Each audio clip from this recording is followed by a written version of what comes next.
This week we sail into Suva to do some provisioning, and then we're on to Beqa Island, a hotspot for tiger sharks and waterfalls.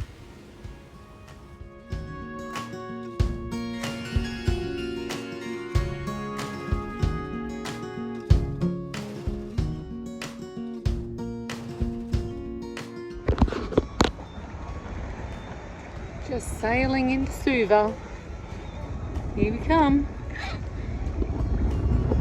It's been a bit of a slow sail, a little frustrating.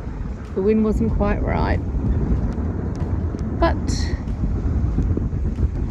we're not very far now, nearly there. Get some supplies, some food, and then head out. We're going into Suva, and there's wreck. Another wreck.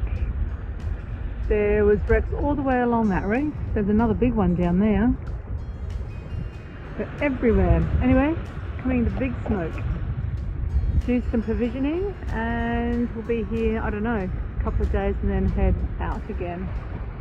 But yeah, it looks like a pretty risky place. We're just coming through the channel now. Oh, there's another wreck over there. Wow. I'm glad we didn't come in at night time. It's taken us about 10 hours to get here.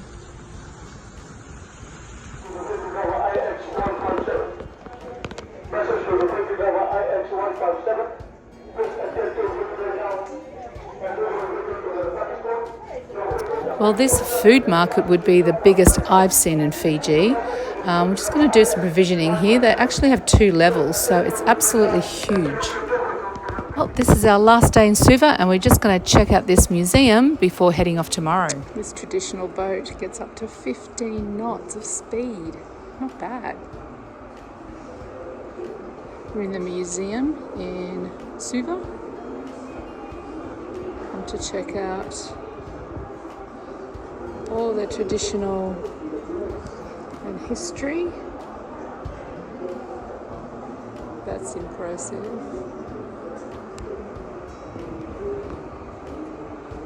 I love these dugout canoes. They're very cool.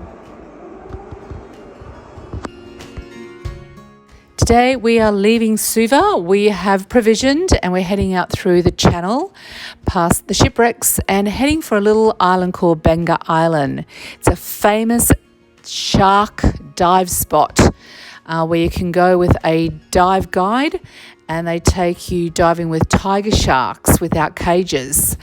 But if you remember an episode in Minerva Reef from New Zealand to Fiji, I was knocked off my paddleboard by a tiger shark and was in the water with him. So I think you'll understand when I decide I might give this one a miss. Through the passage into this island called Nambinga, I think that's how you pronounce it. And the entrance is beautiful. It's reef, but it's a really easy, open, wide entrance. Cute little island just over here. And on the other side of the island is a resort, but also over there is where they dive with big tiger sharks. They are massive. But I believe the island's really beautiful and there's some really nice beaches here, so we're going to check it out.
go up in here. There's a really good protection from all the wind.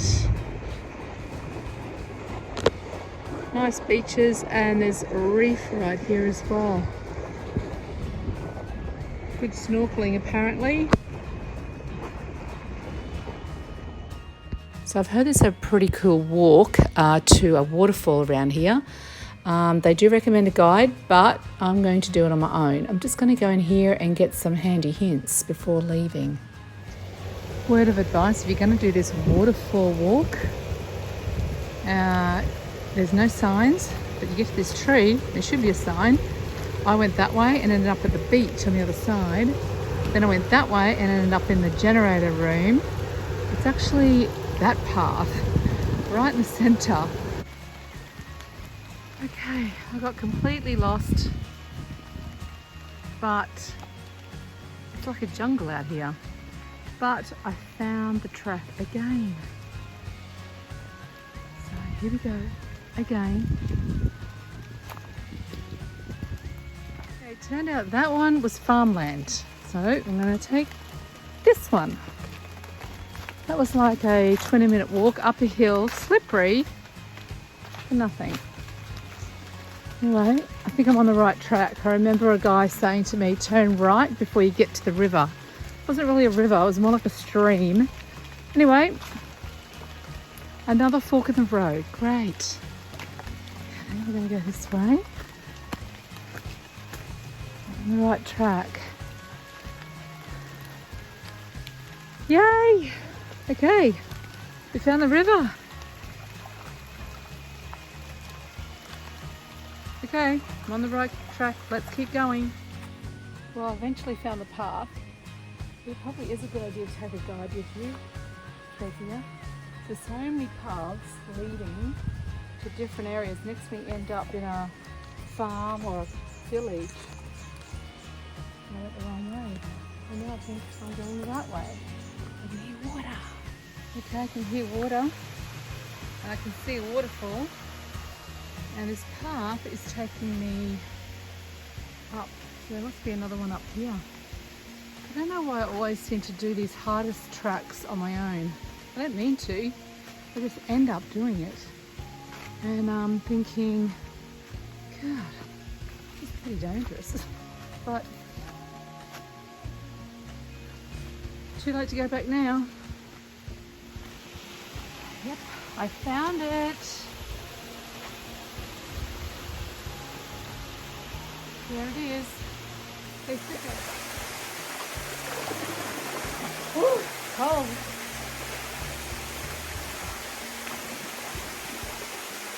Woo!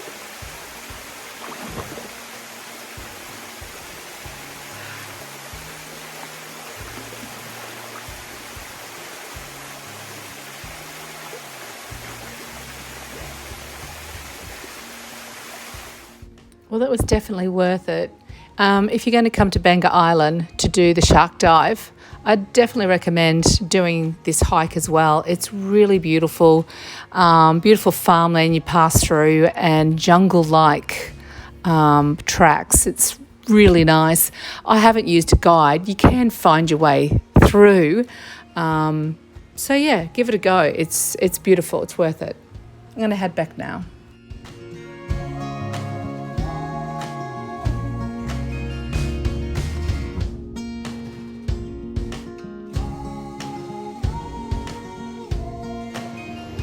I think they like you to take a guide, but you really don't need one. It's just knowing what track to take. Just leaving Beqa Island today, and over there is where all the shark divers have gone. They came in yesterday, and it's $400 and you could do 2 dives, and it goes, I think he said, around 20 meters deep. And you're not in a cage, but you've got 2 other divers with you to fend off any little naughty ones or big ones, giant ones actually, they're very big. Rob and I decided not to do it. Yeah, 7 tiger sharks yesterday were around them, but we've decided we have enough encounters with sharks. We don't need to pay $400 to have more encounters with them. Anyway, we're off now. We're going to start heading back towards Muscat Cove, I think, and then on to Denara and check out of there to head to Vanuatu in maybe a week. Just got to wait for a weather window. But that was nice, beautiful coral, nice diving there. Okay, we're going to jibe the boat here. It's blowing around about 20 to 25 knots, and we'll just show you how we jibe the boat safely without breaking anything or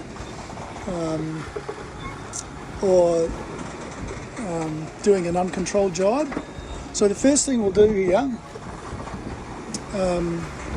Dee's just getting those Genoa sheets ready, but the first thing we'll do is Dee will just pull the mizzen and the main sheets on firm so that when we do jibe they don't go crashing across with huge amounts of load.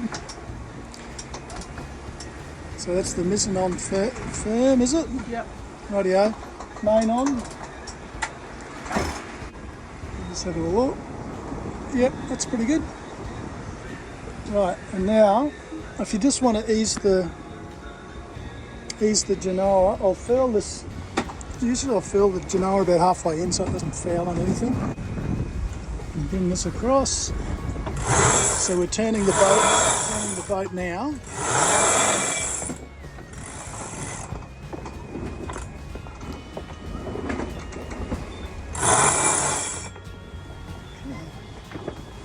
I got it. You got it? Trying to do it one hand and hold the camera at the same time. Okay. Now the mizzen has jibed. We're going pretty well dead downwind, so Dee will just go out and bring the traveller across. This is the only downside with these Super Maramus. You've got to go outside to, there you go. You go outside to bring the traveller across. Some guys have modified them so they can run a little pulley system up to the cleat. Sweet. Okay, Dee, you can start winding that over. So she's winding that. Just watch your wrist when it catches. Just be careful. There it goes.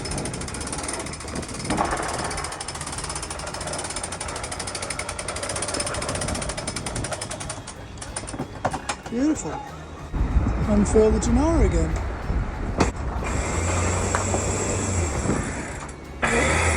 Okay, that'll do you. It's in the shadow of the main, so we will either furl the main or we might actually pop the genoa out onto this side. I'll just see what the breeze is doing and I'll check the course. But that's how we jibe in 25 knots without smashing anything and the boat behaving itself. Easy peasy. So we've decided, after a few hours of sailing, we will stop here at Crusoe for the night and then head up to Muscat Cove tomorrow. It's a nice thing about Fiji. You can just island hop and just do nice little short jinks.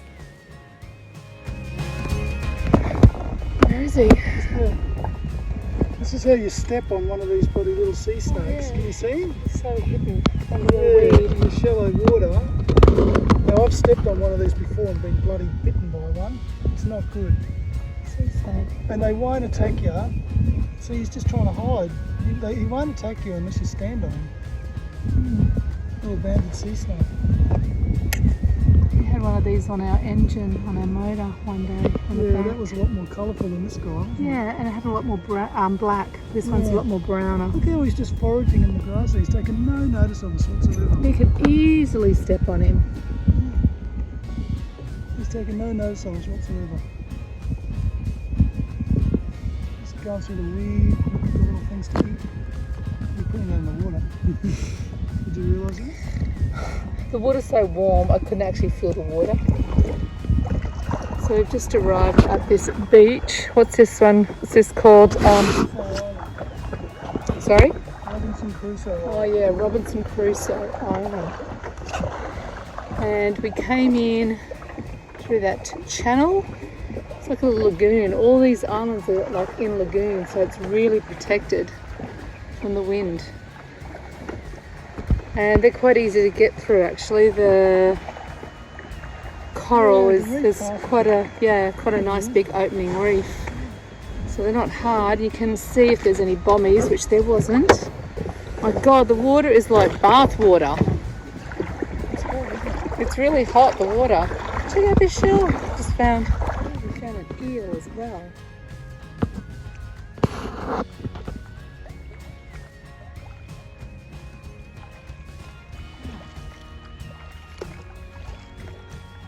Oh, he's very cool.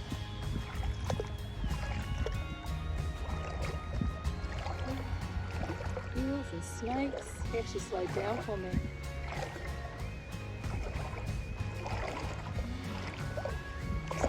It's definitely sea snakes.